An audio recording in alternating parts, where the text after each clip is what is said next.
Bonjour, aujourd'hui c'est le 19 octobre, nous continuons notre méditation dans Proverbes chapitre 15 et verset 26.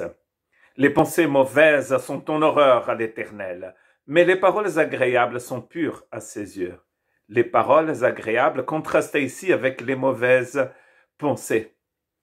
Et nous allons donc continuer à méditer sur l'importance des bonnes pensées pour que nous puissions avoir des bonnes paroles. Les yeux de l'Éternel sont en tout lieu, nous dit Proverbe 15, verset 3, observant les méchants et les bons. Donc le Seigneur regarde les gens, il écoute ce que disent les gens, il est partout. Ça, c'est un grand défi pour nous, n'est-ce pas? Parce que nous ne pouvons pas nous cacher de sa présence. C'est d'ailleurs ce qui dit le psaume 139, tout le psaume 139, mais nous ne pouvons pas tout lire, mais je vous conseille de lire tout ce psaume. Et les premiers 6 versets disent ceci: Éternel, tu me sondes et tu me connais. Connaître dans le sens biblique du mot connaître, avec ce sens de connaître en profondeur, d'avoir une relation, mais vraiment de sonder les choses, de connaître la personne vraiment, pas seulement connaître parce que nous avons lu quelque part que la personne est née dans un certain pays, elle a fait un certain métier. Non, c'est vraiment connaître.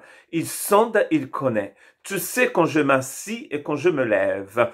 Tu pénètres de loin ma pensée, tu sais quand je marche et quand je me couche, et tu pénètres toutes mes voies, car la parole n'est pas sur ma langue, que déjà, ô Éternel, tu la connais entièrement. Tu m'entoures par derrière et par devant, et tu mets ta main sur moi. Une science aussi merveilleuse est au-dessus de ma portée. Elle est trop élevée pour que je puisse la saisir. De savoir que Dieu est présent partout, il pénètre mes pensées, même si il va le dire plus tard, si je vais dans les profondeurs des océans, tu seras là aussi. David n'avait pas une connaissance que nous avons d'autres planètes, mais si nous allons dans l'espace, sur la Lune, tu pénètres mes pensées partout.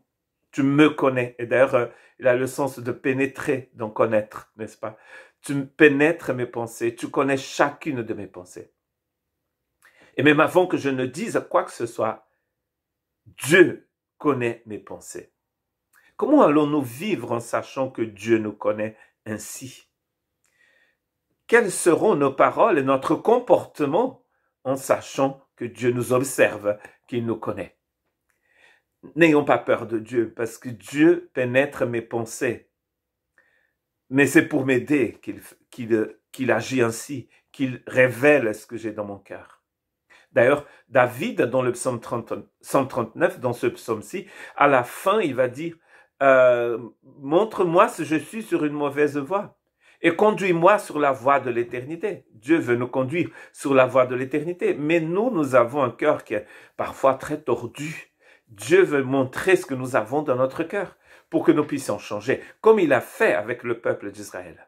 C'est écrit dans Deutéronome que Dieu les a fait passer par le désert, par ces épreuves-là, pour qu'ils puissent savoir qu'ils avaient dans leur cœur.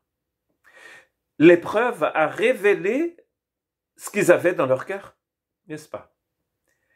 Quand ils traversent la mer Rouge, ils disent Alléluia, Myriam prend les tambourins, ils vont danser, tout ça. Mais dès que les épreuves commencent, ce qu'ils avaient dans leur cœur vient à la surface. Race de vipères, encore un texte du Christ très dur pour certains. Comment pourriez-vous dire des bonnes choses méchants comme vous l'êtes? Nous avons lu ce texte, il me semble, la semaine dernière. Car c'est de l'abondance du cœur que la bouche parle. L'homme bon tire des choses bonnes de son bon trésor.